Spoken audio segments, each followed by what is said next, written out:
రాష్ట్ర కాంగ్రెస్ ముఖ్య నేతలు ఇవాళ హస్తినకు వెళ్తున్నారు. ఎమ్మెల్సీ ఎన్నికల పరిణామాలపై ఏఐసీసీ నేతలకు వివరణ ఇవ్వనున్నారు. 2 స్థానాల్లో 2 అభ్యర్థులు నామినేషన్ల విత్డ్రాపై యువనేత సీరియస్ గా ఉన్నట్టు టాక్.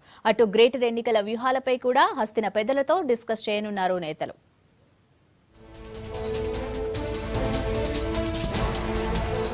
రాష్ట్ర పార్టీపై కాన్సంట్రేట్ చేసింది కాంగ్రెస్ హైకమాండ్. వరంగల్ బైపోల్లో ఓటమి, ఎమ్మెల్సీ ఎన్నికల పరిణామాలపై హస్తిన పెద్దలు సీరియస్ గా ఉన్నట్టు తెలుస్తోంది. ఎమ్మెల్సీ ఎన్నికల్లో పార్టీ అభ్యర్థుల నామినేషన్ల విత్డ్రాపై పార్టీ వైస్ ప్రెసిడెంట్ గురుగా ఉన్నట్టు గాంధీభవన్ వర్గాల సమాచారం.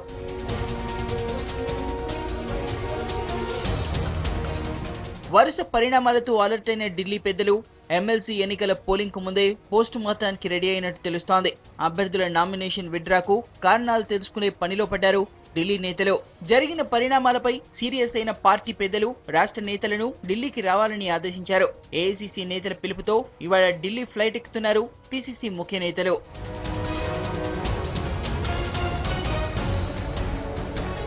పన్నెండు ఎమ్మెల్సీ స్థానాల్లో అభ్యర్థులను పోటీ పెట్టాలని ఆదేశించింది కాంగ్రెస్ హైకమాండ్. అయితే పీసీసీ కేవలం 5 స్థానాల్లోనే అభ్యర్థులను బరిలోకి దించింది. దీనికి తోడు మెదక్, నిజామాబాద్ అభ్యర్థులు శివరాజ్ పాటిల్, వెంకటరమణారెడ్డి నామినేషన్ విత్డ్రా చేసుకున్నారు. వీటన్నింటిపై హైకమాండ్ సీరియస్ గా ఉన్నట్టు తెలుస్తోంది. ఇష్యూపై పార్టీ వైస్ ప్రెసిడెంట్ రాహుల్ రాష్ట్ర నేతలకు ఫోన్ చేసి ఆగ్రహం వ్యక్తం చేసినట్టు తెలుస్తోంది.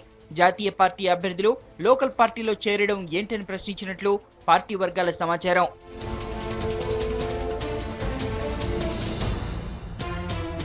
PCC chief Uttam, working president Mallu Bhatti Vikramarka, CLP నేత జానా, మెదక్, రంగారెడ్డి, గ్రేటర్ పార్టీ నేతలు సునీత లక్ష్మారెడ్డి, క్యామ మల్లేష్, దానం నాగేందర్ ఇవాళ ఢిల్లీకి వెళ్తున్నారు. మెదక్ పార్టీ అభ్యర్థి విత్డ్రాపై వివరణ ఇచ్చేందుకే సునీత లక్ష్మారెడ్డిని తీసుకెళ్తున్నట్టు తెలుస్తోంది. రాష్ట్ర పార్టీ వ్యవహారాల ఇన్ఛార్జ్ దిగ్విజయ్ తో పాటు పార్టీ ముఖ్య నేతలతో పీసీసీ లీడర్లు భేటీ కానున్నారు.